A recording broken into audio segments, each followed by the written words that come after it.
Di antara tiga nama itu, Pak Prabowo yang paling populer ya. Beliau sudah dikenal hampir 100% pemilih, sementara Pak Ganjar misalnya itu baru 70-an%, Pak Anies 80-an%, sehingga oh justru Pak Ganjar paling kecil keterkenalannya, tapi elektabilitasnya tinggi. Betul. Kenapa kok bisa mendapat elektabilitas lebih tinggi gitu ya? Karena di antara yang kenal itu yang suka gitu ya, yang dan suka kepada Pak Ganjar lebih tinggi likability-nya, tingkat penerimaan publik kepada Pak Ganjar lebih tinggi, di atas 80%, Pak Anies dan Pak Prabowo itu sekitar 70-an%. Itu yang menjelaskan mengapa Pak Ganjar unggul gitu ya. Dan memang ada perubahan ya, dari Pak Prabowo menurun, kemudian Anies agak sedikit naik, Ganjar konsisten berada di atas dalam setahun terakhir.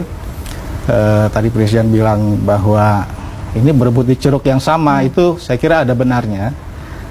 SMRC pernah melakukan analisis cross tabulasi dari pemilih calon presiden pada 2019. Dulu ada Pak Prabowo dan Pak Jokowi.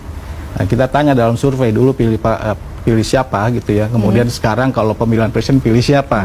Ternyata ada perubahan, ada apa namanya, peralihan gitu ya, dari pemilih Pak Prabowo itu lebih dari 40%.